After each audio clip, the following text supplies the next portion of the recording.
Ako po si Miss Winnie at ito ang ating kwento. Magandang araw po, Miss Winnie. Isa po ako sa inyong masugid na tagapakinig. Gusto ko lang pong ibahagi sa inyo ang parte ng buhay ko kung saan kinailangan kong mamili sa puso o isip ko. Bago po ang lahat ay magpapakilala po muna ako. Ang pangalan ko ay Marlene. Isa akong probinsyanang nagbabakasakali at nangarap na umayos ang buhay sa Maynila.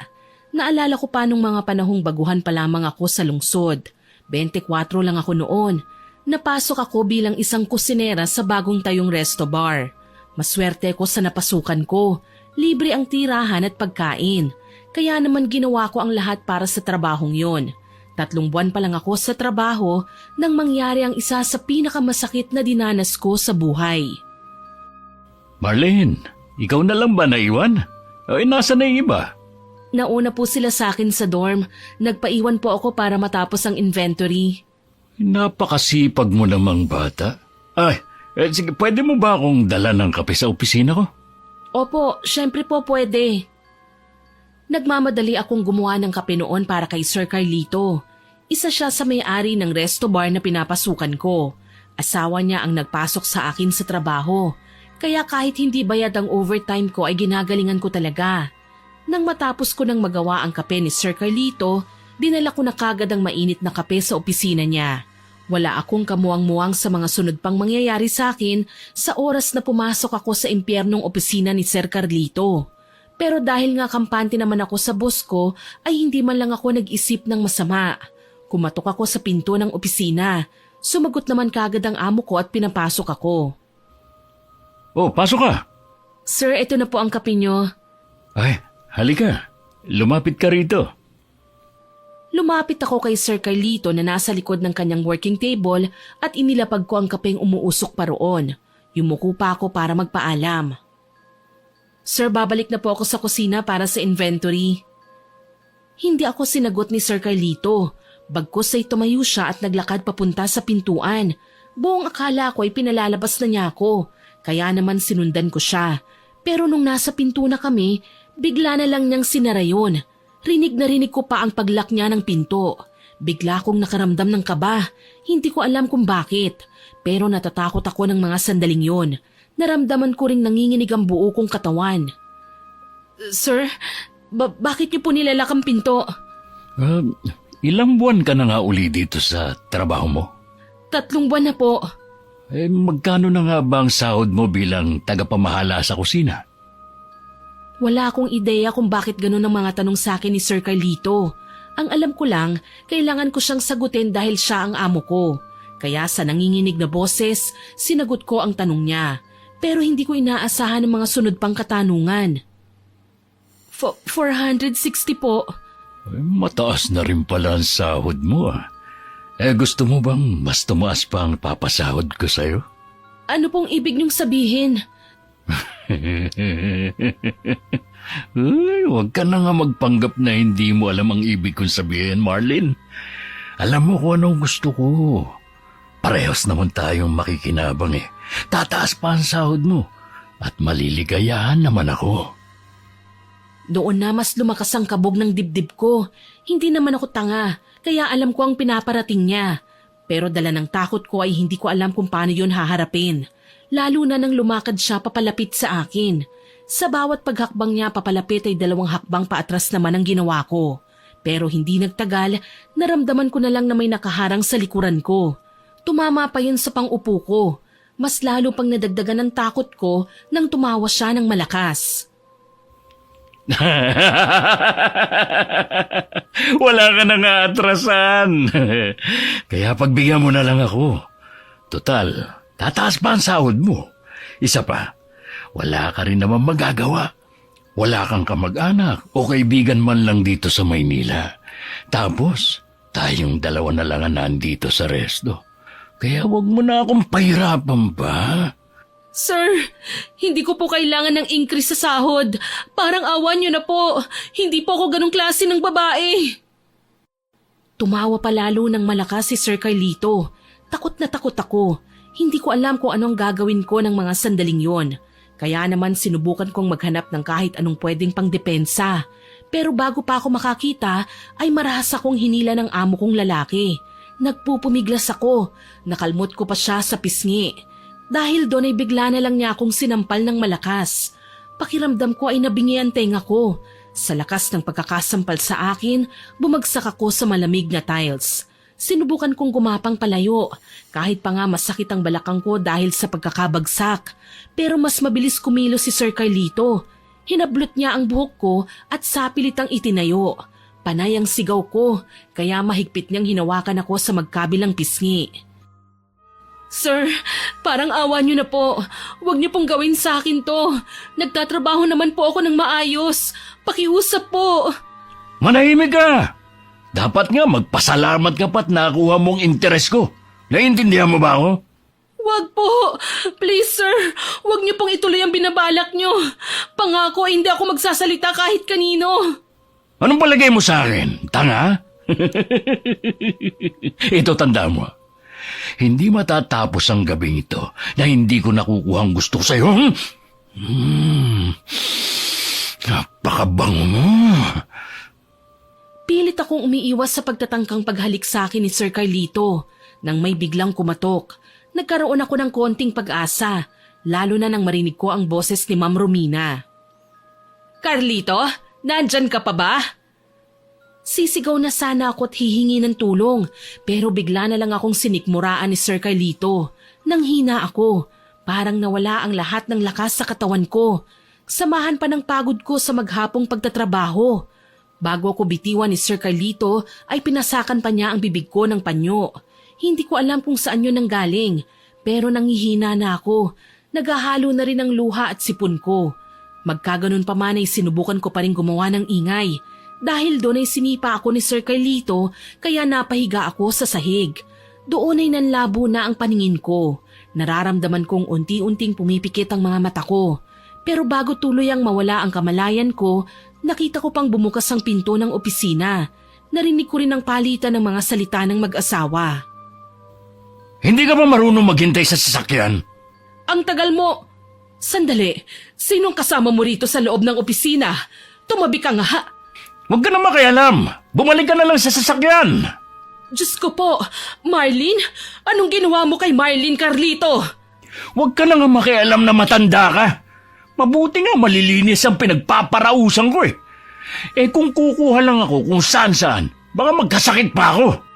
Hayop ka talaga, Carlito! Wala ka na rin naman magagawa dahil sa oras na makalabas ang gagawin ko, sisiguruhin kong isasama ko kayo ng anak mo. Naintindihan mo? O baka gusto mong ako na rin na maghukay na libingan yung mag-ina? Ano, Romina? Hindi ko na narinig pa ang mga sumunod nilang pag-uusap. Nawalan na ako ng malay. Hindi ko alam kung gaano ako katagal na nasa ganoong estado.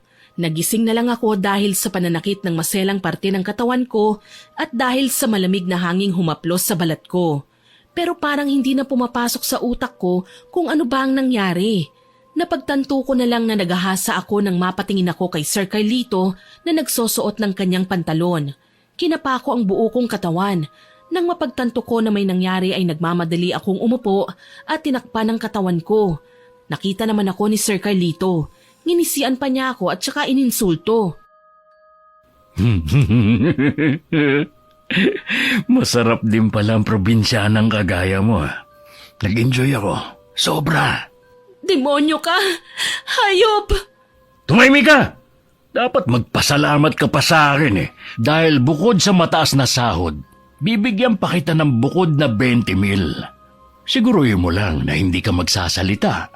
Ipakukulong kita! Mabilis ang mga sumunod na nangyari. Hindi ko na malayang nakalapit na pala sa akin si Sir Carlito. Pagkalapit pa lang niya ay sinampal niya na ako. Muli ay hinablot niya ang buhok kong magulo na at inuntog ang ulo ko sa pader na sinasandalan ko. Nahilo ako dahil sa pagkakauntog, pero malinaw ang pagkakarinig ko sa mga sunod niyang sinabi. Madali akong kausap, Marlene. Sabi mo lang sa akin kung hindi mo mahal ang buhay mo. Handa akong patayin ka at palabasing nawawala ka lang. Alam mong makapangyarihan ako sa lugar na ito. Marami akong koneksyon, kaya mas makakabuti kung tatanggapin mo na lang ang pera at mananahimik. Unti-unti ay nawala ang takot ko sa kanya. Napapalitan niyo ng galit, pagkamuhi at pandidiri, kaya dinuruan ko siya sa muka. Ang baho ng pagkatao mo! Mas nagalit sa akin si Sir Carlito, kaya naman sinampal niya ako ng paulit-ulit. Nalalasahan ko na nga ang dugo mula sa labi ko. Hindi ko alam kung paano ako makakatakas sa sitwasyon kong yon, pero sisiguraduhin kong hindi ako mamamatay sa impyernong kinalalagyan ko ngayon. Nahinto lang sa pagsampal sa akin si Sir Carlito nang dumating si Ma'am Romina. Carlito, ano ba ang ginagawa mo? Tumigil ka na! Tumayo si Sir Carlito at lumayo sa akin. Kasunod noon ay ang pagtapo niya ng tig-1,000 sa mukha ko. Nakita ko pa na bahagyang tinulak ni Ma'am Romina si Sir Carlito. Nilapitan ako ng ginang at hinaplos ang pisngi ko. Naiiyak niya akong tinitigan. Hindi ko na napigilan ang emosyon ko. Napahagulgul ako at napayakap sa ginang. Ipinasuot niya rin sa akin ang isang robe na hindi ko napansing hawak niya. Nang masuot ko yon ay hinaplos-haplos naman niya ako sa likod. Ma'am Romina! Tumahan ka na, Marlene. Halika, magpunta tayo sa ospital. Kailangan mapatignan ka kaagad. Tinulungan akong makatayo ni Ma'am Romina. Nagpatangay na lang ako sa kanya. Paglabas sa opisina ay inabutan pa naming nakapamulsa si Sir Carlito. Napakalaki ng pagkakangisi niya. Nang malagpasan namin siya, inabot niya ang susi kay Ma'am Romina. Kotse mo ang gamitin nyo. Huwag mong isakay sa Mercedes kung babaan yan, baka marumihan. Nakita ko ang pag-iling ni Ma'am Romina at kinuhang iniabot ng asawa. Bago kami magpatuloy sa paglalakad, binigyan niya ako ng tingin na puno ng kasiguraduhan, kaya tumango na lang ako at nagpatangay sa kanya. Nang makalabas kami sa resto bar, ay dumiretso kami sa isang kotse na nakaparada sa tabi ng Mercedes ni Sir Carlito. Isinakay ako roon ng ginang. Nang parehas na kaming nakapasok sa kotse, kalmadong nagmaneho ang amo kong babae. Dinala niya ako sa pinakamalapit na ospital na pag-aari naman ng pamilya ng ginang. Inasikaso ako kagad pagdating namin sa ospital. Malaki ang pasasalamat ko sa pagtulong sa akin ni Ma'am Romina. Pero nabura ang lahat ng pag-asa ko nang kausapin niya ako tungkol sa nangyari ng gabing yon. Marlene, kamusta na ang pakiramdam mo? Masakit po ang katawan ko, Ma'am Romina. Maraming salamat po sa pagtulong sa akin. Marlene, gusto sana kitang makausap ng masinsinan eh. Okay lang ba sa'yo? Okay lang po. Ano po bang pag-uusapan natin? Tungkol sa nangyari kanina. Mali ang ginawa ng asawa ko at alam kong walang kapatawaran yon. May pabor sana akong hihingin sa'yo. Pabor? Anong pabor po? Handa akong ibigay ang lahat ng gusto mo, pero mangako ka sa akin na hindi mo ipapaalam sa ibang nangyari ngayong gabi. Palalabasin na lang natin na may stalker ka at inabangan ang paglabas mo sa resto. Nanlaki ang mga mata ko sa gulat. Hindi ako makapaniwalang may babaeng katulad ni Ma'am Romina na kayang pagtakpan ng kababuyan at kahayupan ng kanyang asawa. Naiiyak pa ako habang nakatitig sa mga mata niya. Pilit kong hinahanap ang pagkaawa niya kanina na nakita ko sa mga mata niya. Pero wala na yun. Nanginig ako sa pagkadismaya. Malaki ang respeto at utang na loob ko kay Ma'am Romina. Pero ng mga sandaling yun, isang halimaw ang nakikita ko. Mas masahol pa kesa sa demonyo niyang asawa. Hinawakan ni Ma'am Romina ang kamay ko dahil hindi ako umiimik. Nag-aalang ang binawi ko yon sa pagkakahawak niya. Malungkot siyang yumuko sa harap ko at tumayo. Bahagyang lumayo siya sa hospital bed na kinauupuan ko bago siya muling nagsalita. Alam kong hindi madali ang hinihingi ko sa iyong pabor, pero handa akong ibigay ang lahat ng gusto mo para hindi lumabas ang nangyari. Masisira ang negosyo naming pamilya. Madadamay din ang ilang mga tinutulungan naming scholar. Sana ay naiintindihan mo ko. Pinapatahimik niyo ako sa kahayupan ng asawa niyo? Ganyan po ba kababa ang tingin niyo sa aming mga taga-probinsya? Ano nga naman ang laban namin? Mahirap lang kami. Hindi ganun yon, Marlene. Nakikiusap ako sa'yo. Sa totoo lang po, hindi ko alam ang sasabihin ko sa inyo. Kaya baka pwedeng iwan niyo na lang po muna ako. Malungkot na lumabas sa silid na kinalalagyan ko si Ma'am Romina. Nang makalabas na siya, ay doon ko lang nailabas ang lahat ng luhang kanina pa gustong lumabas. Galit na galit ako. Hindi ko alam kung bakit ko nararanasan ang bagay na ito. Nangarap lang naman ako para umasenso, pero ito pa ang napala ko. Hindi ako makakapayag na hanggang dito lang ako. Hinding-hindi ko sila mapapatawad. Lumipas ang 5 araw bago ko muling kinausap si Ma'am Romina. Sinang-ayunan ko ang pabor na hinihingi niya. Kahit pa nga nasusuka ko sa tuwing nakikita ko ang asawa niya. Dahil sa pagpayag ko, naging mas galante sa akin si Ma'am Romina. Lingid sa kanilang mag-asawa ay bumubuo na ako ng plano sa utak ko kung paano ko gagantihan ang mga kagaya nilang demonyo. Sa muling pagbabalik ko sa trabaho ay inabutan ko na si Arnel na abala sa harap ng kaha. Siya ang nag-iisang anak ng mag-asawang may-ari ng resto. Nilapitan ko siya at binati sa masiglang tono. Good morning, Arnel. Kailan ka ba naging kahero rito? Parang 5 araw lang ako nawala ah. Good morning, Ate Marlene. Nakalabas ka na po pala ng ospital. Nabalitaan ko po nangyari. Kaso hindi naman po ako makadalaw. Simula po kasi nang mag-leave ka ay tumutulong na po ako rito. Aba, very good. Nagbibinata ka na nga. Ayos ka na po ba talaga? Nakilala mo po ba yung umatake sa'yo? Huwag kang mag-alala. Mananagot ang taong yon. O sige na, baka kailangan na ako sa kusina. Sige po ate, kapag kailangan mo ng assistant, tawagin mo lang po ako. Ninitian ko lang ng tipid si Arnel bago naglakad papunta sa kusina. Pagpasok ko ron, inabutan ko na abala ang lahat sa paghahanda ng mga ibang ingredients na gagamitin namin para sa magiging order. Lumipas pa ang mga taon. Unti-unting humihina ang resto bar na pinapasukan ko. Madalas ding magpalit ng mga tauhan ng mag-asawa dahil sa hindi nila matiis ang pagsasalita at pagsusungit ko sa kanila. Hindi naman ako magawang tanggalin ng mag-asawa dahil sa nangyari noon. Isang araw, habang abala ang lahat sa kusina, ay pinatawag ako ni Ma'am Romina sa opisina. Wala akong kabang nararamdaman ng mga sandaling yun. Kampante ko na hindi sila gagawa ng hakbang laban sa akin at hindi nga ako nagkamali. Ma'am Romina, pinatawag niyo raw po ako? Oo, gusto sana kitang kausapin eh.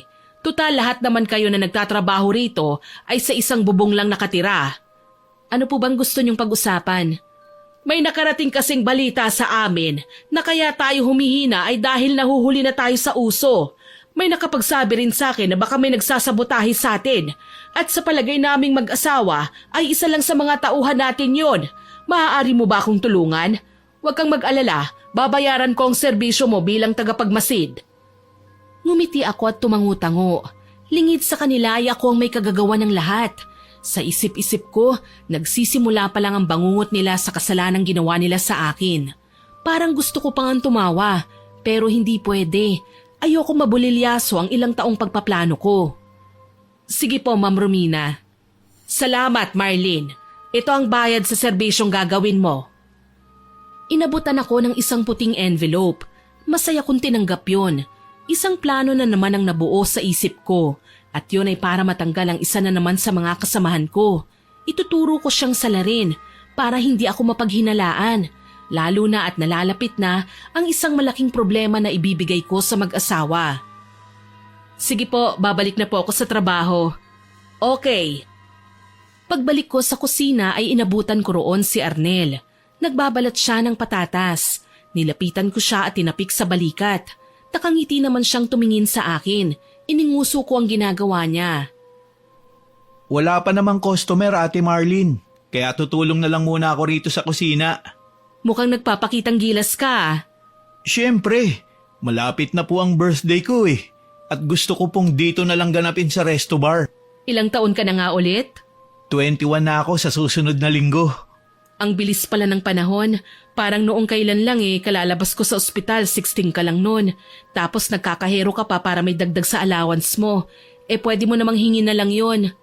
Nag-iipon kasi ko ate, para sa future. Malay mo, mag-asawa na ako. Ayoko namang iasa kina mami at daddy. Naku ha, akin na nga yan. Mamaya masugatan ka pa. Love na love talaga ako ng ate ko ah.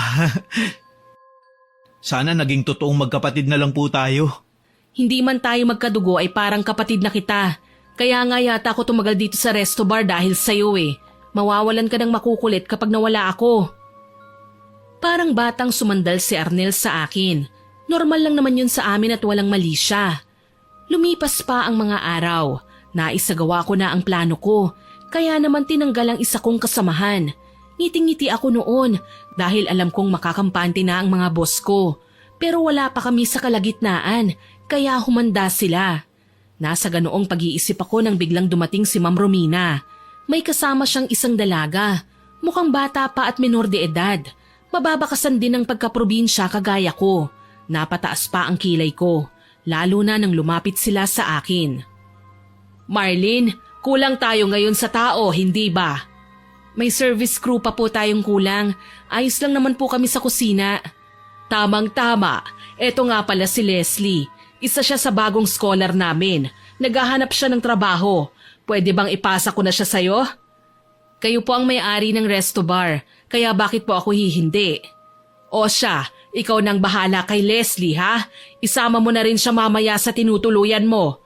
Ikaw naman, Arnel, wala ka bang pasok ngayon? Wala po. Bueno, pupunta na ako sa opisina. Sige po, ako na po ang bahala. Nagmamadaling umalis si Ma'am Romina. Sinundan ko na lang siya ng seryosong tingin. Napabaling na lang ako sa dalagang kasama niya nang magsalita siya. Hello po ate, ako po pala si Leslie. Ano po ang pangalan niyo ulit? Marlene, ilagay mo na lang sa locker room ang mga bitbit mo para maturuan na kita. Ako naman si Arnel. Nice to meet you, Leslie. Ay, hello po Kuya Arnel. Aray ko, tinawag akong kuya. Tama ng daldalan, ilagay mo na sa locker na yan at nang makapagsimula na tayo.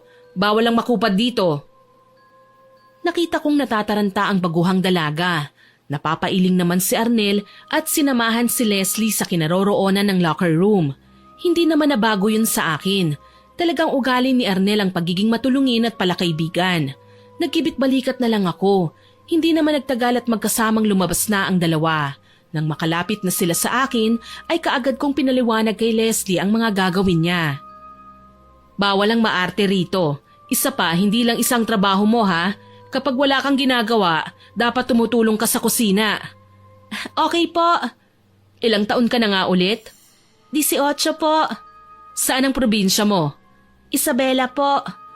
Ilocano ka rin pala? When ate? Tinaasan ko siya ng kilay. Napansin naman niya yun.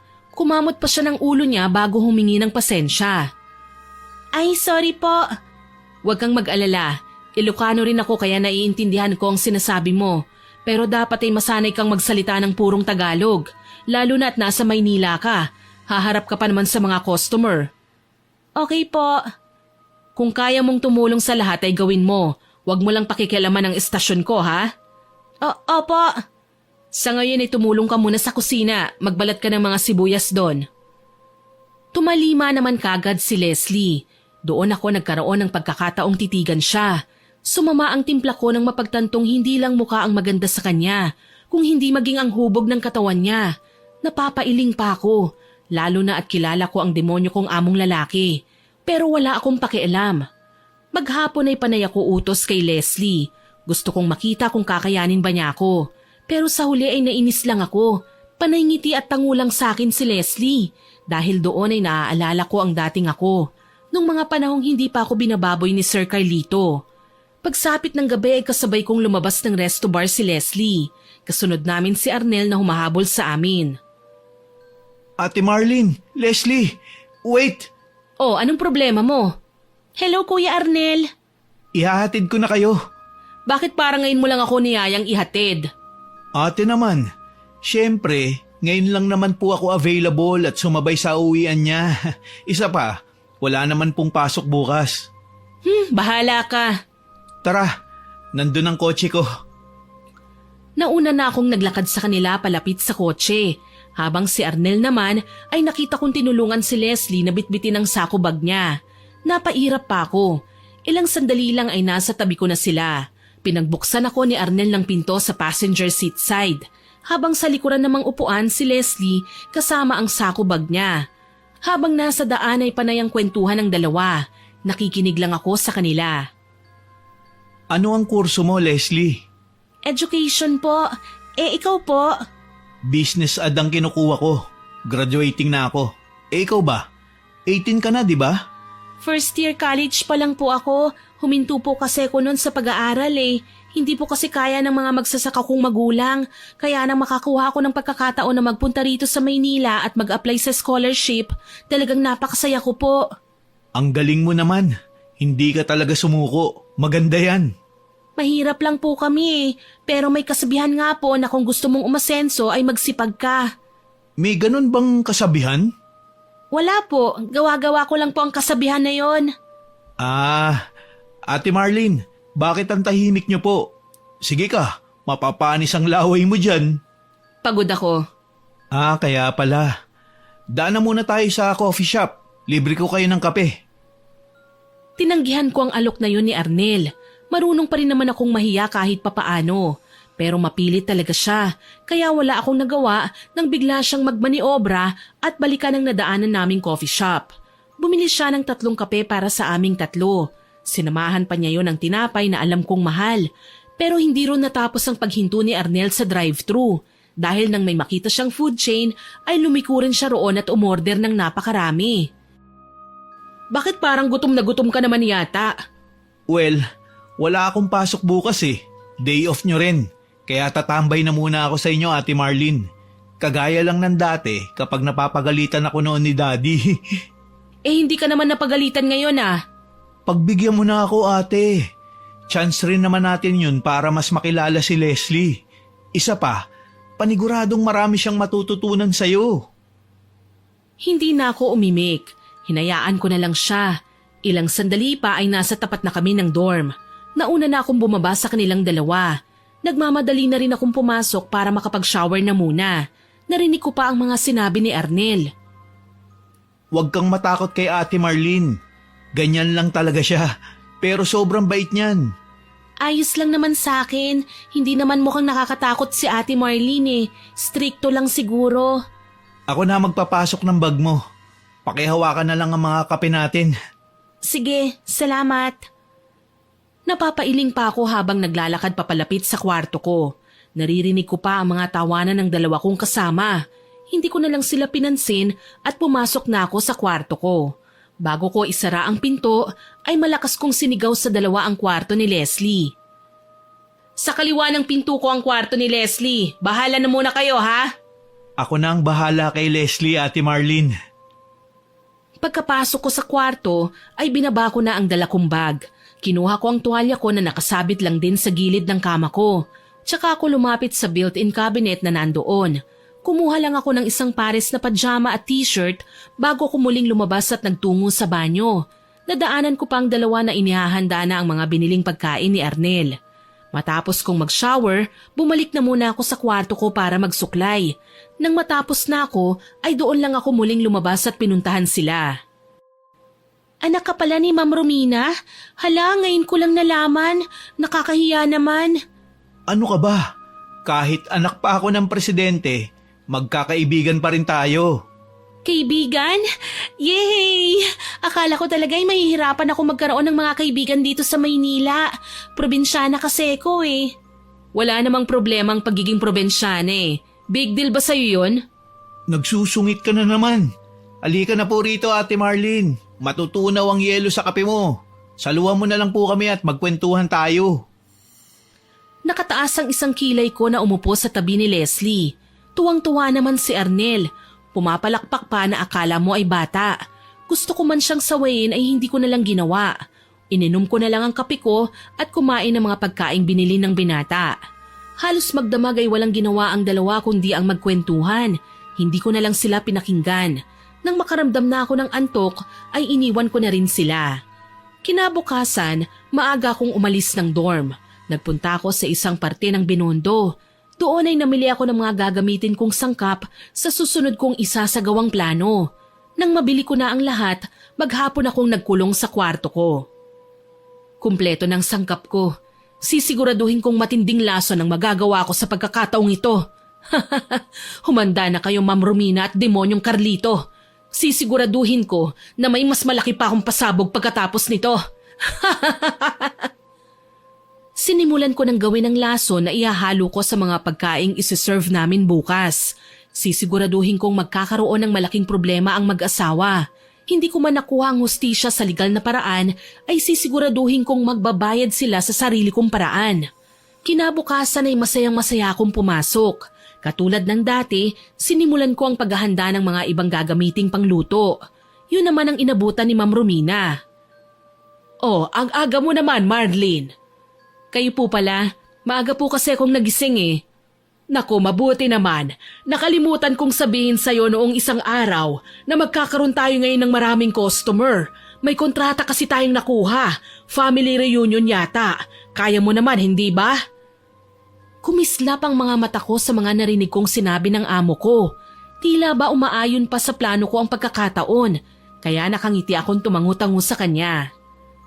Ako pa po ba? Siyempre kayang-kaya ko. Ilan po bang expected guest natin? Nasa 50 yata. Sige po, maghahanda na ako habang wala pang iba. Ano-ano po bang menu? Lahat ng specialty natin. Nagpapahanda rin sila ng cake, kaya ba? Oo naman po. Sisiw lang po yun sa akin. Mabuti na lang talaga at hindi mo kami iniwanan. Ano na lang ang gagawin ko kapag wala ka? Nang makaalis na si Ma'am Romina sa harap ko, ay kaagad na akong naghanda. Inihalo ko na rin ang laso na ginawa ko sa mga condiments na gagamitin namin. Ilang sandali pa ay dumating na ang mga kasama ko sa kusina. Pero wala si Leslie dahil may klase pa siya. Mamayang 2:00 pa siya darating. Kaya kampante akong walang bubuntot-buntot sa akin. Pagsapit ng 12:00 ay dumating na ang mga customer na sinasabi ni Ma'am Romina. Saktong tapos na rin kaming ihanda ang mga isi-serve sa kanila. Para hindi ako mahalata ay binati ko pa ang buong team namin. Good job guys! Sana lagi tayong ganito ha? Walang umimik sa mga kasama ko. May 2 pa ngang nagbubulungan na tila nagtataka kung bakit hindi ako nagsusungit. Hindi ko na lang pinansin yun. Ang mahalaga sa akin ay naisagawa ko na ang plano.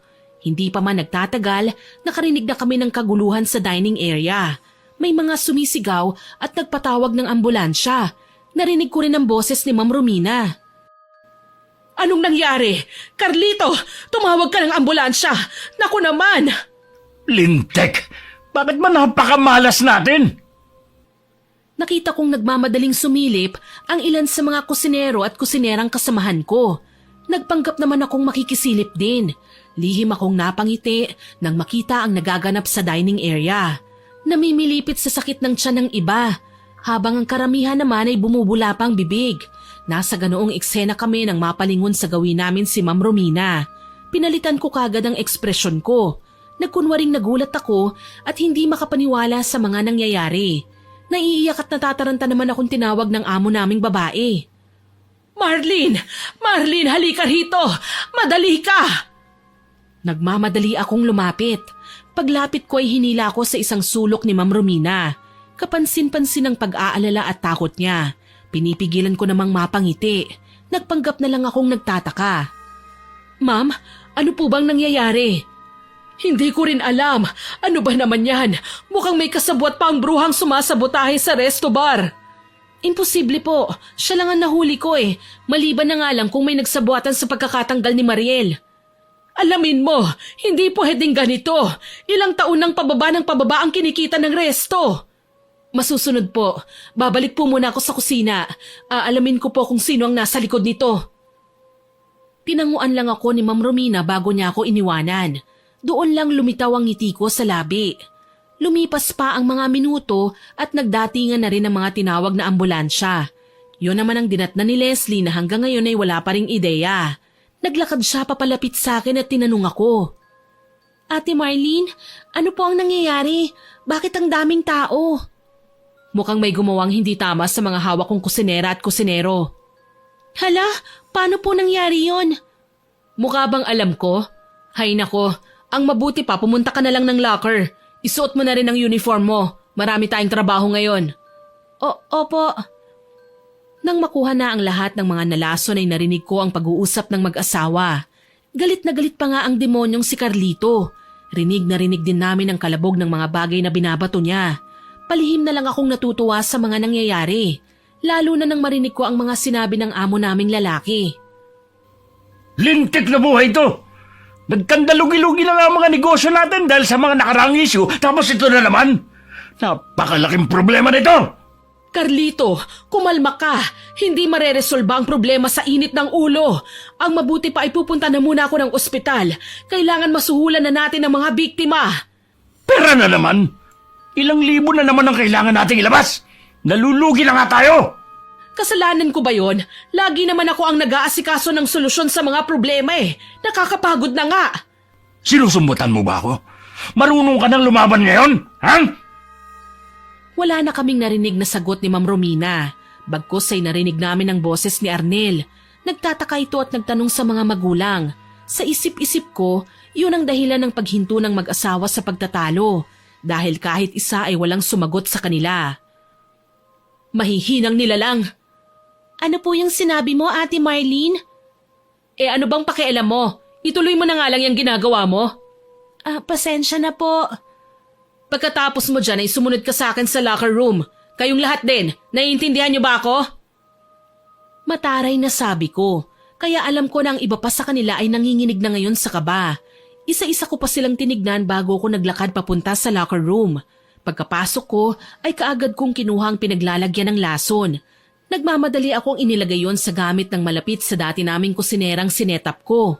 Ilang sandali pa, pumasok na ang mga kasamahan ko. Nagkunwari ako na pinapila sila. Pumila kayong lahat. Alam nyo naman siguro ang nangyari kanina, hindi ba?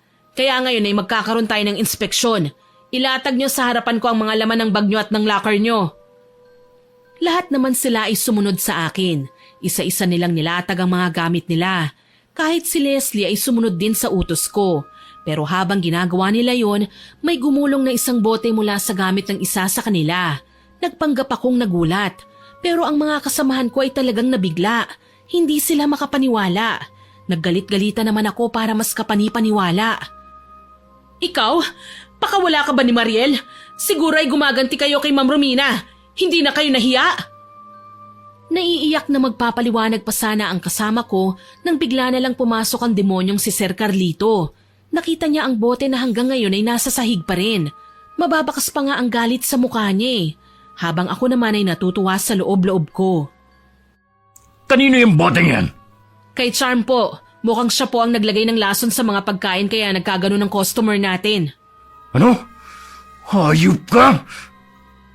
Nagulat kaming lahat nang bigla na lang sakali ni Sir Carlito si Charm. Walang kahit isa sa amin ang nakagalaw dahil sa bilis ng pangyayari. Yun naman ang dinatnan ni Arnel. Daddy, ano pong ginagawa nyo? Bitiwan niyo po si Charm. Huwag kang makialam dito. Hindi mo alam kung gaano kalaking kasalanan nito sa negosyo natin. Daddy, idaan na lang po natin sa legal. Pakialamero ka talaga. Manang-mana ka sa mami mong tanga. Hindi ko na napigilan ang sarili ko na mapairap sa demonyo. Lalo na nang padaskol niyang binitiwan si Charm na naghahabol na ng hininga. Pagkatapos noon ay umalis na si Carlito at iniwan kaming mga empleyado. Nagmamadali naman si Arnel na alalayan si Charm. Sa pagkakatanggal ni Charm sa trabaho ay nagpahinga muna ako sa paghihiganti. Ilang araw lang pagkatapos ng iskandalong pangyayari sa resto bar, dinagsa kami ng mga reporter. Hindi kasi nakipag-areglo ang lahat kila Ma'am Romina. May iilan ding mga bumabati ko sa kanila na may dala-dala pang placard na nagsasabing mga mamamatay tao ang mag-asawa. Labis ang tuwa ko, lalo na at nakita ko ang epekto nun sa buhay nila. Hindi pa ako tapos, kaya magpakatatag kayo. Paparating pa lang ang tunay na pinaghandaan ko. Nasa ganoong pag-iisip ako nang bigla na lang may kumalabit sa akin. Nagulat pa ako at humarap sa may gawa nun. Napahawak pa ako sa dibdib ko. Nang makita ko si Arnel ay nanlaki ang mga mata ko. Hindi ko alam kung narinig ba niya ang mga sinabi ko, kahit pa nga mahina lang yun. Arnel, ikaw pala. Bakit? May kailangan ka ba? Wala naman po. Ano po ba ang tinitignan nyo? Kanina ka pa po nakatitig sa labas ah. Wala. Napapaisip lang ako. Pag nagpatuloy pa ang ganitong nangyayari, mawawalan na ng tuluyan ng resto bar ng customer. Positive lang tayo, Ate Marlene. Matatapos din ang issue rito. Pag nangyari yun, siguradong babalik na ulit ang sigla rito. Sana nga. Kung hindi mawawalan ako ng trabaho. Hindi mangyayari yun. Ngumiti na lang ako. Kahit pa nga gusto kong sabihin na hindi mangyayari yun sapagkat nalalapit na ang sunod kong galaw. Lumipas pa ang mga araw. Lalong nalugi ang pinagtatrabahuhan ko. Marami na rin akong kasamahang tinanggal. Nagbawas na kasi sina Ma'am Romina at Sir Carlito ng mga empleyado. Ang naiwan na lang ay ako, si Leslie at ang anak nilang si Arnel. Kaya kinausap nila kami. Alam kong hindi magiging madali ang lahat sa ngayon, pero may pakiusap sana ako sa inyo. Leslie, makikiusap sana ako sa iyo kung pwedeng mag-night class ka na lang. Hindi kasi pwedeng si Marlene lang ang tatao rito, lalo na't hapon na nakakapunta si Arnel. Wala pong problema. Pipilitin na lang po namin kayanin. Aba, dapat lang. Libre na nga ang tirahan at pagkain nyo eh. Carlito, tumahimik ka nga. Daddy, hindi mo po sila kailangan sumbatan. Pinagtatrabahuan po nila ang lahat. Tumigil na nga kayo. Lagi na lang ba kayo magsisinghalan? Hindi na nagsalita kahit isa man sa kanila. Kasunod nun ay pinalabas na rin kami ng opisina ni Ma'am Romina. Lumipas pa ang mga buwan. Mas lalong nalugi ang resto bar na pinagtatrabahuhan ko. Nagkabaon-baon na rin sa utang ang mag-asawa. Kaya naman pinagpahinga na muna kami. Pero hinayaan lang nila kami sa tinutuluyan namin. Mas okay na sa akin yun dahil mas mapag-aaralan ko ang huling parusang ibibigay ko sa kanila. Isang araw ng linggo, dumating sa dorm namin si Arnel. Kagaya ng dati, nakangiti pa rin siya at masaya. May dala pa siyang mga pagkain na pagsasaluhan namin. Pero ang pinagtataka ko ay ang mga bulaklak na nasa isa niyang kamay. Tinanong ko siya tungkol doon. Para saan ang mga bulaklak? May dadalawin ka bang puntod? Grabe ka naman pong puntod. Hindi po para sa puntod ang mga bulaklak na ito, Ate Marlene. Bala ko po sanang ligawan si Leslie eh. Ligawan? Aba, ngayon ko lang yata narinig ang salitang ligawan mula sa bibig mo. Sa una pa lang naman po ng pagkikita namin ni Leslie, nagustuhan ko na po siya. Kaya lang nag-aalangan ako. Alam ko po kasi na pag-aaral lang pinunta niya rito sa Maynila. Ano naman ang pinagkaiba ngayon? Gusto ba niyang magpaligaw? Ang totoo po niyan, Ate Marlene, hindi ko pa po alam. Pero ngayon lang po ako nagkalakas ng loob. Ay, binilhan ko nga po pala kayo ng burger. Ano to? Suhol? Hindi mo naman ako kailangan suhulan. Hindi naman kami close ni Leslie eh. Close naman tayo. Para magkapatid na po tayo, di ba? Isa pa po, kahit masungit ka pa po kay Leslie, idol ka niya. Matapang, masipag, at napakabait. Bolero. Akin na nga yung pagkain at nagugutom na ako. Napapakamot na lang sa ulo si Arnel sa tinuran ko. Hindi ko na siya pinansin at kumain na lang. Ilang sandali lang ay lumabas na si Leslie sa kanyang kwarto. Nilapitan niya kami. Nang makalapit na siya sa amin ay bumati siya sa amin. Magandang umaga, Kuya Arnel. Maganda ka pa sa umaga, Ate Marlene. Hay nako, bagay na bagay nga kayo. Pareho kayong mabulaklak magsalita eh. Ate Marlene, nagsusungit ka na naman po eh. Sige ka, baka magkaroon ng kulubot yung mukha mo. Pormadong-pormado ka ngayon ah. Saan ang lakad mo? Ay, para nga pala sa'yo yan. Sana magustuhan mo ang mga bulaklak. Bulaklak? Para saan? Malayo pa naman ang kaarawan ko ah. Manliligaw daw sa'yo. Pagkasabi ko noon ay iniwan ko na silang dalawa. Wala akong plano na maging third wheel nila. Pumasok na lang ako sa kwarto ko para doon ituloy ang pagkain. Pakiramdam ko ay mabubulunan ako at hindi matutunawan sa pinag-uusapan ng dalawa. Pagkatapos ng araw na yon, halos araw-araw nang nagpupunta si Arnel sa dorm namin. Wala naman sa akin ang ligawang nagaganap sa kanila ni Leslie. Basta hindi nila ako iistorbohin sa pag-aaral ng itim na mahika. Bawat detalye ay talagang inaral ko. Mga kailangan gamit. Itim na kandila para sa kulay ng kaluluwa ng kinamumuhian mo. Saan naman ako maghahanap ng itim na kandila? Baka meron sa Binondo. Katas ng lemon upang pangasimin ang buhay ng iyong kaaway. Katas ng sili na nagpapahiwatig ng galit. Asin, litrato ng kaaway, pero pwede ring pangalan niya sa papel gamit ang pulang tinta o sariling dugo. Mukhang madali lang pala eh. Magagawa ko siguro to. Ilang buwan pa ang lumipas. Naging magkasintahan na rin sina Arnel at Leslie. Kaya madalang na nila akong bulabugin. Pabor naman sa akin yun eh. Mas nakakapag-aral ako ng pangkukulam. Mahigit 1 linggo ang lumipas at nagpa siya akong bumili na ng mga gamit. Nang mabili ko na ang lahat ay sinimulan ko na ang pagriritual. Pagbalik sa kwarto ay kaagad kong inihanda ang mga kagamitan. Umupo ako sa sahig at tinirik ang itim na kandila. Pagkatapos ay pinalibutan ko yun ng asin. Sa harap nun ay inilatag ko ang 2 papel na paglalagyan ko ng pangalan ng mag-asawa. Nang mailagay ko na nga yun, kinuha ko naman ang maliit na kutsilyo. Bumuntong hininga na lang muna ako. Susugatan ko na sana ang isa kong daliri para sa pagsusulat ng pangalan nila Ma'am Romina at Sir Carlito. Kaya ko to. Wala nang atrasan. Ano lang ba yung konting pisikal na sakit kumpara sa ginawa sa akin ng mag-asawa na ito? Inihanda ko na ang sarili ko. Itinutok ko na ang dulo ng kutsilyo sa daliri ko. Pero naudlot lang yun nang bigla na lang tumunog ang telepono ko na tanging 4 na tao lang ang nakakaalam ng numero nun. Wala sana akong planong sagutin ang tawag, pero ilang beses nang tumunog yon at naiinis na ako. Kaya naman padabog akong tumayo at kinuha yon. Hindi ko na lang tinignan kung sino pa ang tumatawag. Basta ko na lang sinagot yon. Hello? Ate Marlene, nandyan po ba si Leslie? Kanina ko pa po siya tinatawagan pero hindi siya sumasagot. Ang huli niyang text sa akin, may pupuntahan daw po siyang racket. Baka naman nagtatrabaho pa. Hindi ko alam, Ate Marlene, pero ibang kutob ko Hindi ako mapalagay at kinakabahan. Hindi naman ako ganito noon Baka paranoid ka lang. Hindi, Ate Marlene. Kailan mo po ba ako nakitang ganito? Kakaibang kabang nararamdaman ko. Sige, susubukan ko siyang tawagan. Babalikan kita. Nang matapos ang pag-uusap namin, sinubukan kong tawagan si Leslie. Pero nakailang subok na ako ay hindi pa rin siya sumasagot. Wala sa loob na napatingin ako sa orasan. 11:00 na ng gabi? Doon ako bigla nakaramdam ng kakaiba. Hindi ko maintindihan pero nakadama rin ako ng kaba. Naninikip ang dibdib ko. Napahawak pa ako sa puso ko. Pilit kong kinikilala ang pakiramdam na yon. Ano ba itong nararamdaman ko? Hindi naman kami malapit ni Leslie Nahawa lang ba ako kay Arnel?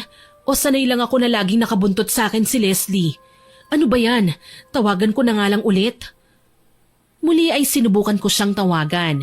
Hindi ko na matandaan kung ilang beses kong inulit yon bago siya sumagot. Pagagalitan at susungitan ko na sana siya. Pero kinabahan ako nang marinig ang nanginginig niyang boses na parang umiiyak. Ate Marlene, tulong! Leslie, anong nangyari? Nasaan ka ba? Pupuntahan kita! RC? RC? Hello? Hello, Leslie!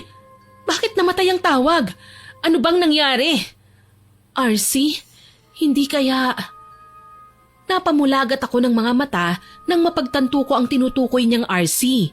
Yun ang pangalan ng resto bar nila Ma'am Romina at Sir Carlito. Ang R&C Resto Bar. Bigla na lang pumasok sa isip ko ang bangungot ng nakaraan ko. Ang mga nangyari sa akin noon sa loob mismo ng lugar na yon. May pagdadalawang isip man ay pinatay ko na ang kandila at pinagpaliban ng ginagawa kong ritual. Hindi na ako nagpalit pa ng damit. Kinuha ko na lang ang sling bag ko at saka ako nagmamadaling puntahan si Leslie. Habang nasa daan ay tinawagan ko si Arnel.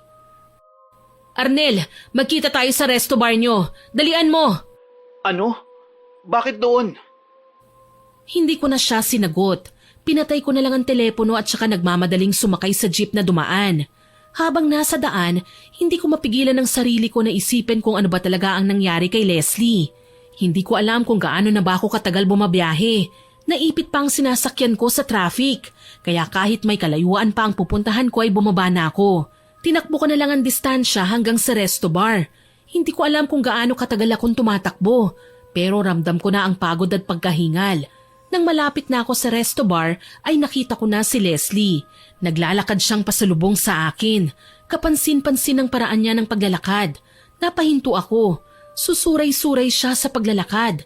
Diretso lang ang tingin niya na para bang hindi niya ako nakikita. Takot at pag-aalala ang nararamdaman ko ng mga sandaling yon. Kaya naman nagmamadali na akong tawirin ang distansya namin. Nang malapitan ko na siya, napansin ko ang duguan niyang damit. May sugat rin siya sa gilid ng labi niyang pumutok. Panay pasapa ang mukha niya. Natigilan ako sa nakita ko. Hindi ko alam kung paano ko siya hahawakan. Leslie, anong nangyayari sa'yo? Ate Marlene? Ate! Dumating ka! Niyakap ako ni Leslie. Panay din ang hikbi niya. Hindi ko alam pero kusang kumilos ang mga kamay ko at niyakap rin siya pabalik. Yun naman ang dinatna na eksena ni Arnel. Kaagad siyang nagparada sa isang gilid at pinuntahan kami ni Leslie. Kasabay noon ang biglang pagkawala ng malay ni Leslie sa mga bisig ko. Kaya naman napasigaw ako.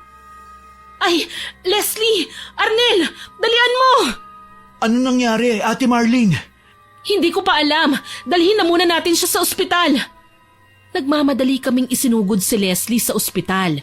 Inasikaso naman kami kagad, lalo na at nakilala nila si Arnel. Habang tinitignan ng doktor ang lagay ni Leslie, ay nasa nurse's station ako para ibigay ang mga impormasyon ni Leslie. Habang sinasagutan ko ang information form, ay napatingin ako sa isang hallway ng ospital. Hindi ko alam kung namamalikmata lang ba ako o totoong nakita ko si Ma'am Romina. Habang iniisip ko pa kung siyang nakita ko, ay bigla na lang may kumalabit sa akin. Nilingon ko yun. Arnel? Oh, ano raw ang lagay ni Leslie? Hindi pa tapos ang pag-e-examine sa kanya.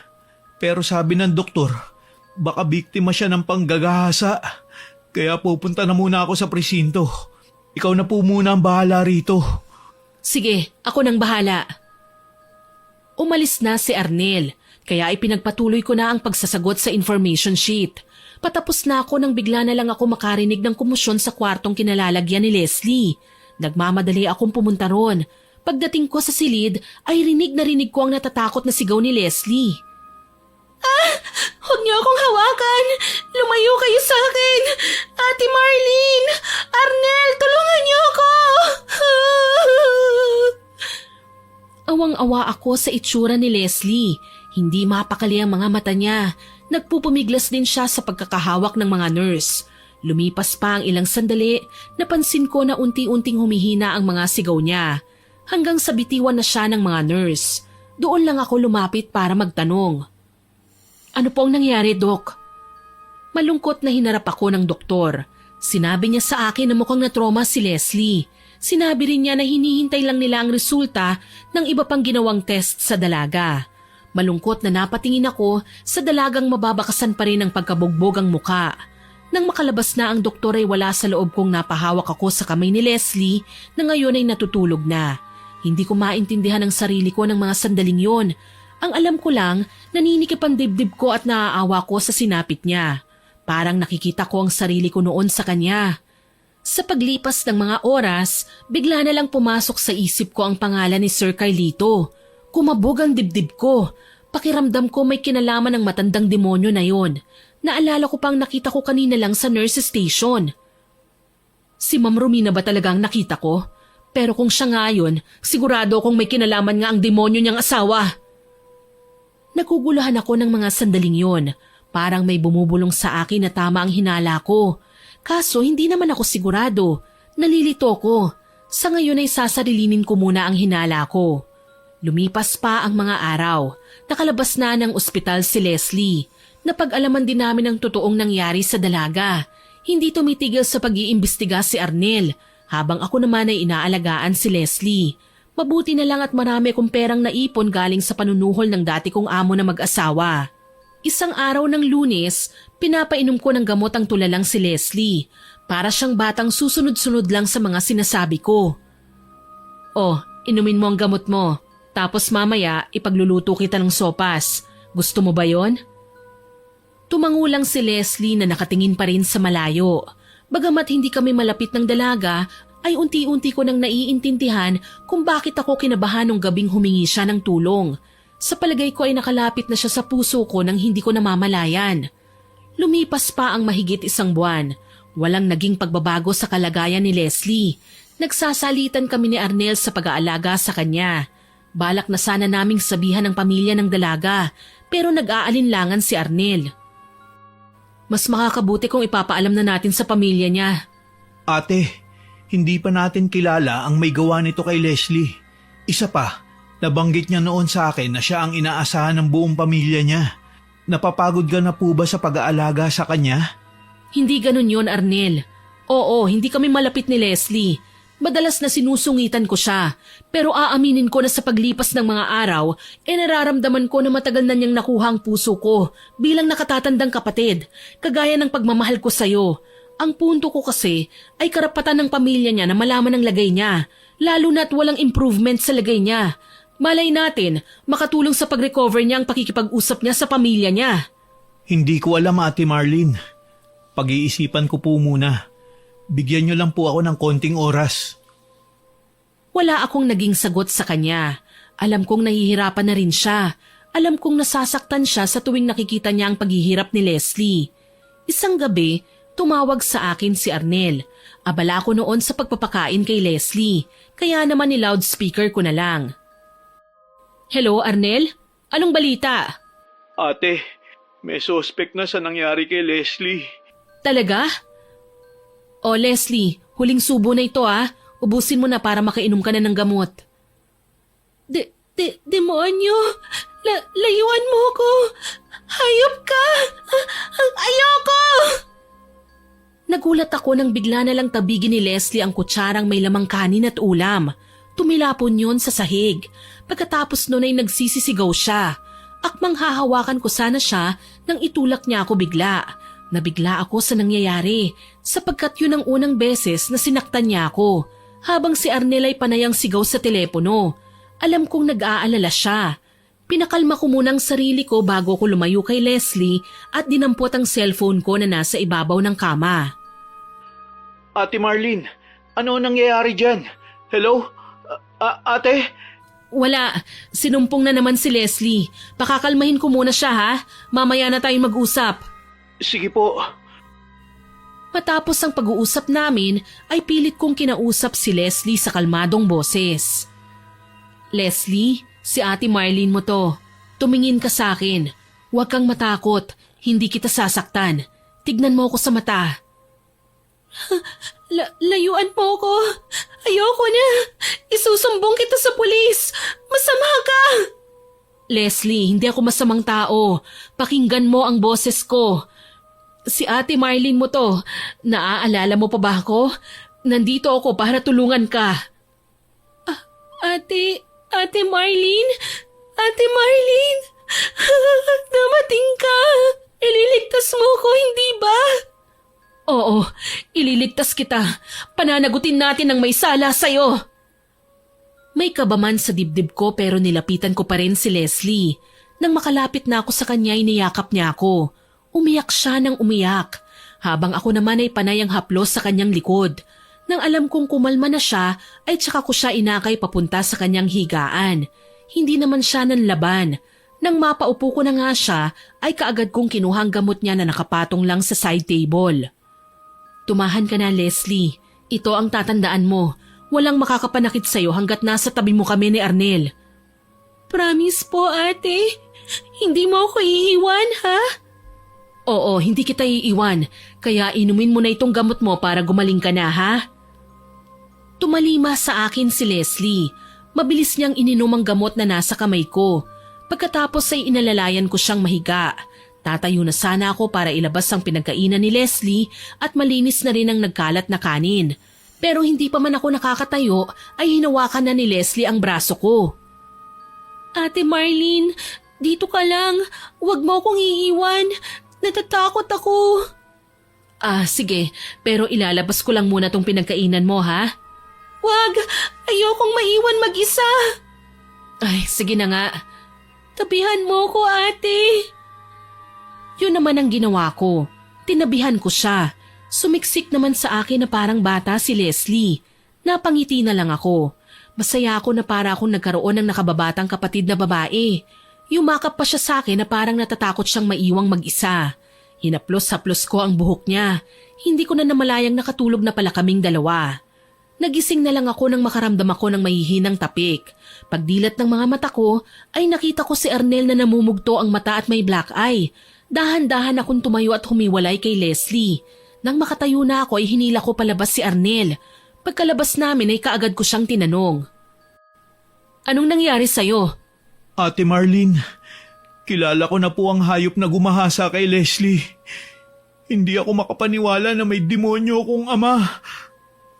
Nagulat ako sa ibinunyag sa akin ni Arnel. Naikuyong ko pa ng mahigpit ang kamao ko. Galit na galit ako. Hindi ko inakalang tama pala ang hinala ko. At sa palagay ko, kasabwat na naman ng demonyo ang asawa niyang si Ma'am Romina na konsentidora. Nanggigigil ako, para akong nilamon ng emosyon ko. Natauhan lang ako ng hawakan ng umiiyak na si Arnel ang kamay ko. Ate, paano niya po nagawa ang kahayupang yung kay Leslie? Bakit siya pa? Hindi ko siya mapapatawad sa ginawa niya. Anong plano mo? Kakasuhan ko siya. Hindi ko palalampasin ang ginawa niya. Susuportahan kita. Ilalaban natin si Leslie. Salamat po, Ate Marlene. Hindi niyo kami iniwan. Hindi ko kayo iiwan. Para ko na kayong mga kapatid. Kayo lang ang pamilyang meron ako. Kaya sasamahan ko kayo sa lahat ng laban niyo. Kalmado man ang pananalita ko ng mga sandaling yon, pero nagwawala na ako sa loob-loob ko. Hindi ko matanggap na iisang tao lang pala ang bumaboy sa amin ni Leslie. Mas lalong nakaramdam ako ng galit. Pero pilit kong pinipigilan yon. Ayokong makahalata si Arnel na may tinatago ako sa kanya. Gusto mo bang magpahinga na muna? Ako na munang bahala kay Leslie. Hindi na po, ate. Ako na po ang magbabantay kay Leslie. Total, magre-review naman ako eh. Panigurado namang magdamag na matutulog si Leslie. Pahinga ka na rin po, ate. Alam kong pagod ka na rin po sa maghapong pag-aalaga sa kanya. O sige, pero ikukuha na muna kita ng yelo. Ang laki ng black eye mo, oh. Nagkainitan po kasi kami ng daddy ko kanina. Kinumpronta ko siya. Pero eto, sinuntok niya lang ako. Sige na, ipapasok ko na lang sa loob. Kumain ka na ba? Ako na po ang bahala, Ate Marlene. Salamat. Tumangulang ako tsaka kumuha ng bimpo bago nagtungo sa kusina. Kumuha lang ako ng yelo at idinaan yon sa kwarto ni Leslie kung nasaan din si Arnel. Nang maibigay ko na yon ay pumunta na rin ako sa kwarto.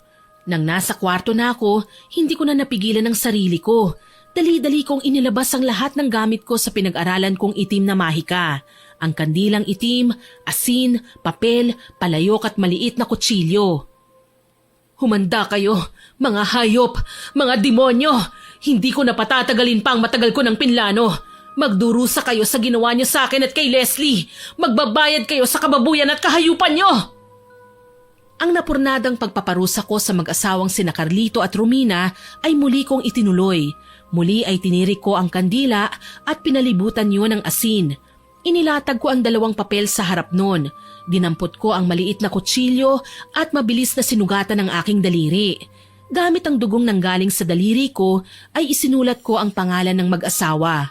Nang magawa ko na yon ay yumuko ako at umusal ng dasal pagpaparusa. Ilang minuto pa ang lumipas at natapos na rin ako sa pagriritual. Dinampot ko ang 2 papel na may nakalagay na pangalan nila Carlito at Romina. Itinapat ko yon sa pagdiningas ng apoy ng kandila. Pagkatapos ay inilaglag ko sa loob ng palayok. Habang nasusunog ang papel sa loob ng palayok, umusal ako ng panibagong dasal. Ang usok na nagmumula sa palayok na ito ang maghahatid sa inyo ng paghihirap. Sa bawat dugong nagliliyab ay dadaloy ito sa inyong katawan. Ang himaymay ng inyong laman ay unti-unting mahihimay. Sa nakakasilaw na liwanag kayo mabubulag. Kadiliman, pighati, pagdurusa, dugo at laman. 1, 2, 3! Nang matapos ang ginawa ko ay binalot ko ang palayok ng kulay itim na tela. Tinalian ko rin yun ng kulay pulang panali. Pagkatapos ay inilagay ko sa ilalim ng kama ko. Nang maisagawa ko na yon, naglikpit na ako ng mga gamit ko. Kinabukasan, nagising ako dahil sa malakas na mga katok mula sa front door. Pupungas-pungas pa akong tumayo at tinungo yon. Naghihikap pa nga ako at nag-iinat eh. Naiinis pa ako dahil naputol ang tulog ko. Sandali lang! Grabe naman makakatok! Nang malapitan ko na ang pinto ay binuksan ko na yon. Bumungad sa akin ang ilang pulis. Napataas pa ang kilay ko sa pagtataka hanggang sa hanapin si Arnel. Bakit? Tungkol po ba ito sa kaso ni Leslie Medina? Umiling sa akin ng isang pulis. Ibinalita ng pulis na naaksidente raw ang mga magulang ni Arnel. Pinigilan ko ang sarili kong mapangiti. Nagpanggap akong nalungkot at nataranta. Pinapasok ko na lang muna sila at saka ko tinungo ang kwarto ni Leslie. Kumatok ako ng 3 beses bago binuksan ang pinto ng silid. Bumungad sa akin ang kagigising lang na binata. Arnel, may mga naghahanap sa'yo. Po? Nang ganito kaaga? Sino po? Mga pulis. Mabilis na tumayo si Arnel at lumabas. Sumunod naman ako sa kanya. Gusto kong marinig ang magandang balita na dala ng mga pulis. Maganda yon para sa akin dahil ako ang may gawa. Habang nag-uusap ang mga pulis at si Arnel ay nasa isang sulok lang ako. Lihim akong napapangiti nang sabihin na naaksidente ang mag-asawang demonyo. Tatalikod na sana ako nang marinig ko na sinabi ng pulis na namatay na si Ma'am Romina habang nasa daan papunta sa ospital. Habang ang hayop na si Carlito naman ay nasa kritikal na lagay. Alam kong malambot ang puso ni Arnel, kaya kahit galit siya sa ama niyang walang kwenta, sigurado kong nag-aalala pa rin siya. Kaya nang makaalis ang mga pulis ay nilapitan ko siya.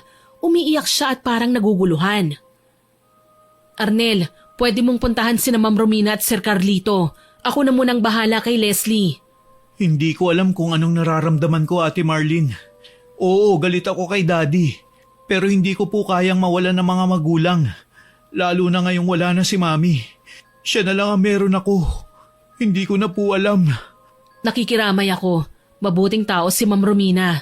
Huwag kang mawalan ng pag-asa. Buhay pa naman ang daddy mo eh. Puntahan mo na siya. Tumangulang si Arnel at kinuha ang mga gamit niya. Yumakap muna siya sa akin bago lumabas ng bahay. Hinatid ko na lang siya ng tanaw. Nang wala na siya sa paningin ko, ay tsaka lang ako nagpunta sa kwarto ko para kumuha ng tuwalya. Habang naghihilamos, hindi ko mapigilang hindi mapaisip. Hindi ko matanggap na nauna pang nawala si Ma'am Romina. Mukhang palpak ang ginawa ko ah. Hindi nangyari ang gusto ko. Dapat si Carlito ang namatay at hindi si Ma'am Romina. Ano kayang mali sa ginawa ko? Ay, susubukan ko na nga lang ulit. Nang matapos na ako sa ginagawa ko ay bumalik na ako sa kwarto ko para ibalik ang tuwalya. Pagkatapos noon ay tsaka ako nagpunta sa kwarto ni Leslie. Kinagabihan, bumalik ang pagod na si Arnel sa dorm namin. Mababakas sa mukha niya ang lungkot at pagod, kaya naman sinalubong ko siya. Maupo ka muna, ipaghahanda kita ng makakain. Huwag na po, Ate Marlene. Hindi rin po ako makakakain. Kamusta na po pala si Leslie? Maayos na siya. Nakakausap ko naman siya ng maayos. Pero may mga pagkakataong tulala pa rin siya. Magpahinga ka na muna. Mukhang pagod na pagod ka eh. Huwag mo na muna masyadong isipin si Leslie. Hindi ko naman siya pinababayaan eh. Asikasuhin mo na muna ang burol ni Ma'am Romina. Malungkot nang umiti si Arnel sa akin at saka humiga sa sofa. Napabuntong hininga ko bago pumunta sa kwarto ko. Kumuha ko ng ekstrang kumot at unan. Nang makuha ko na yun ay bumalik ako sa sala at inabot kay Arnel ang unan at kumot. Salamat, Ate Marlene. Sige na, balikan ko na muna si Leslie ha? Ate, bakit ganun? Noon pa man, alam kong hindi gusto ng pamilya ni na Mami si Daddy. Pero sa pagkakataong ito, talagang pinutol na po nila ang kahit anong koneksyon sa ama ko. Ano bang nangyari?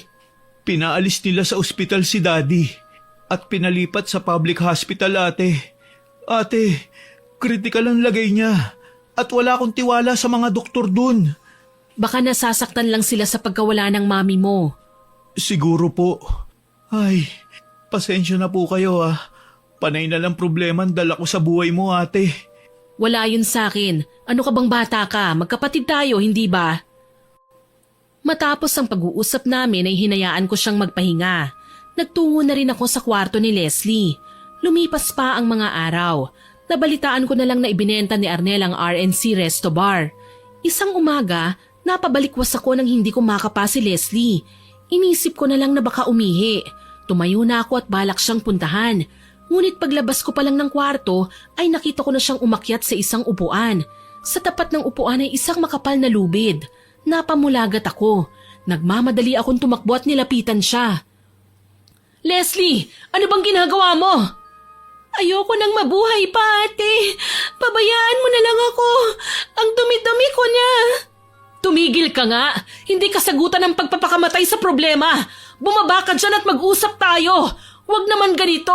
Paano na ako? Paano si Arnel? Lalaban tayo ng magkakasama. Natulala lang si Leslie at hindi ako sinagot. Kaya naman hinila ko na siya pababa sa upuan. Hindi pa naman nakasuot ang kanyang ulo sa lubid kaya kampante ako. Sa pagbagsak naming dalawa sa sahig ay niyakap niya ako. Umiiyak siya at humihingi ng tawad. Ate, sorry po. Hindi ko na po uulitin. Ano ba kasi ang pumasok sa utak mo? Sorry po talaga, ate. Huwag niyo na po sanang ipaalam ito kay Arnel. Basta mangako ka sa akin na hindi mo na uulitin. Pangako po, hindi na ako uulit. Pagkatapos ng pangyayaring yun, unti-unti nang bumuti si Leslie.